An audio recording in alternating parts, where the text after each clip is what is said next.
This is the SANAT KUMARA. I'm an advanced Deva being from Venus who serves Longcrete, Earth's soul, as the chief operating officer of the planet and all life who calls Earth home, or is here to help with the permanent expansion of consciousness. The SANAT KUMARA is the office I hold. My responsibility is to orchestrate, oversee, and implement the plans for the spiritual evolution of this planet according to the divine plan of this cosmos. I speak to you through my walk-in, Martina Violetta Jung.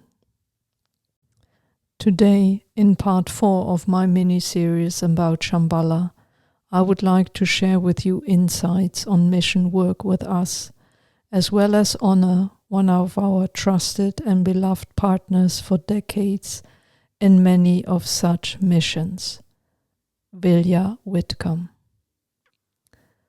Mission work with beings in higher dimensions is about training and exercise, followed by interaction, collaboration, and dialogues.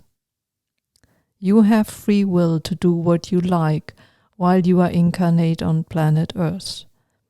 But for the sake of working with us, for the benefit of God's plan and the future of Earth, you can't ignore and bypass what we put in front of you. Once you are in, you are in. That not only means constant challenges, it also means exceptional insights and experiences that make your life truly meaningful and propel all of us forward in unity. First, I would like to give you a list of examples of mission work, from which I will then pick one and get into more detail with the help of Vilia. There is mission work conducted in the dense physical of the third dimension, also called the outer planes, and there is mission works in higher dimensions, also called inner planes. Mission work in the dense physical of the third dimension, the frequency bandwidth your 5 senses can perceive, include mentoring of others on our behalf, anchoring or transmitting light into people, places, buildings, landscapes, and objects, healing with our direct guidance, spreading Deva water, releasing aspects of souls from deceased people so that they can reunite with their soul and return to their soul family, being a messenger, being a channel, and being a walk-in. Mission work in the frequency bandwidth from the etheric to the most rarefied dimensions, meaning in the inner planes, includes building cross-dimensional light bridges, building interdimensional portal connections, opening portals. A portal gives access to multiple dimensions. Opening spirit doors. Spirit doors give access to only one dimension. Cleansing and transmuting dark and heavy energies in buildings, in people, in circumstances. Injecting divine feminine energies and balancing them out with divine male energies. Renewing Earth's inner and outer merkaba. The merkaba is an electromagnetic field constructed as the 3-dimensional Star of David. It can also be described as an interlocked tetrahedron. Furthermore, placing energy diamonds right over troubled places and areas.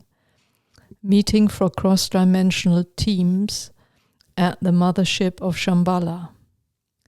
Reconnecting Earth to the cosmic communication system. Retrieving hidden objects or rescuing trapped or enslaved beings.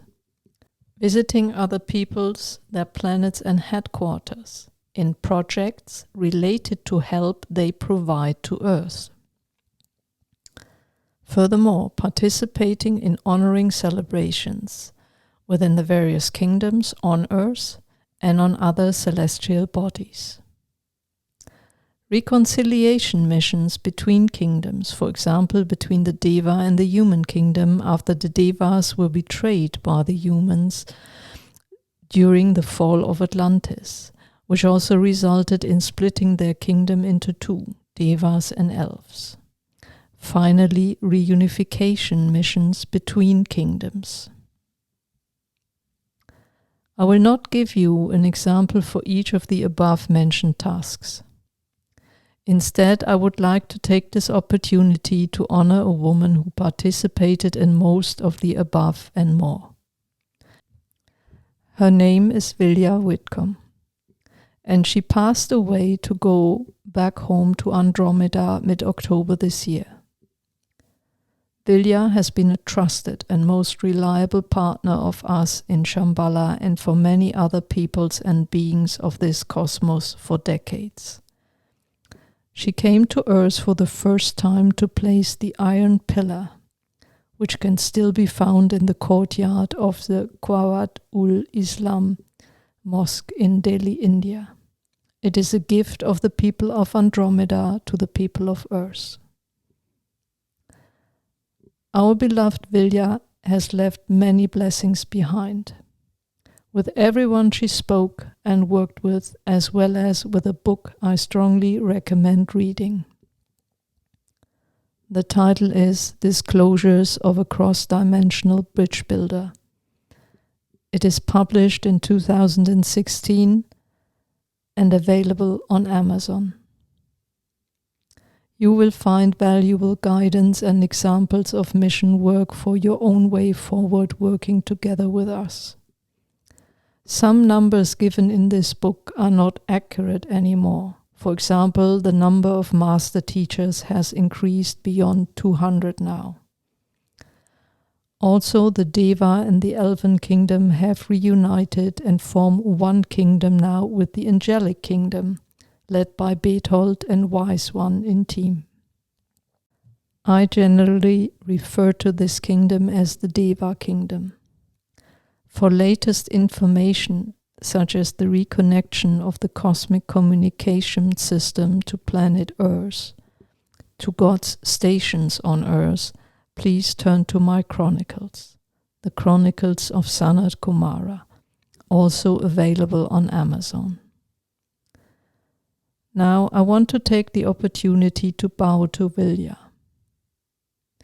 and her life by reading you a small section of her book about merkabas in the interaction she had with us, calling us upstairs. Each item, living beings included, has a merkaba, and so do countries, regions, areas, etc. I was amazed when I learned and could finally observe on my own that country merkabas seem to come in two parts. One part is above ground, the other part is below. Both parts can be different in size and energy patterns. Example, when a country is at war, the part below ground can still be strong and functioning, while the one above ground might be energetically destroyed or heavily depleted and on the verge of collapsing. A depleted or collapsed merkaba above or below ground level creates a very dramatic and traumatic scenario, leaving an impact on everybody who lives in this geographical area. What I try to say is when one part of a country's merkaba has collapsed or is heavily depleted, everything and everybody within its boundaries is affected, feeling the imbalance and resonating with it. The energetic equilibrium is damaged, which has of course an impact on everything, including the ability of the decision makers in that region to find a peaceful solution. Lower frequencies are taking over, dominating the space where the merkaba had been destroyed, making way and allowing the increase of animosities between opposed parties. In a situation as described here, everything, absolutely everything is energetically depleted, vibrating at a very low frequency. And I mean really everything. It is very saddening when you are able to see how the energy field of a country is pulled apart, taken down, is slowly imploding, or has huge energetic holes. Over time, I was asked by upstairs if I would be willing to be part of a special team that is assigned to help rebuild depleted country merkabas. Countries that either have been through a period of war or traumatic experiences like natural or man-made catastrophes, or countries that are still at war. In both cases, the upper part of the merkaba was almost gone, mirroring the destruction of the country. I do not know what the consequence would be when the merkaba of a country is completely destroyed or beyond repair. It might be quite likely a kind of interim death sentence for that region or part of the world, as the loss of the energy field is mirrored in everything that lives in this particular geographical area. It is essential that the merkaba is rebuilt, allowing life forms in that area to function in balance and harmony again. We humans too have our individual merkaba, morphing into a torus and vice versa at certain times to help us keep stable and grounded during the frequency fluctuations, following the ancient wisdom as conveyed by Hermes Trismegistus, as above, so below.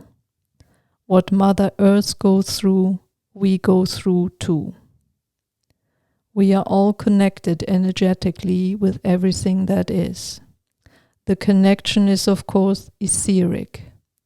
There is an energy cord that connects us via the crown chakra to Earth energy grid. End of my reading, and honoring Vilia, I once again bow to her. This is all I have to say to you today. Please tune in next week when my walk-in Martina tells her story about interacting with upstairs and trusted aides like Vilia open-heartedly. Until then, spread my word far and wide and educate yourself. We in Shambhala are waiting for you to get ready to work with us directly, all of you. I love you all and I bless you all. This is the SANAT KUMARA.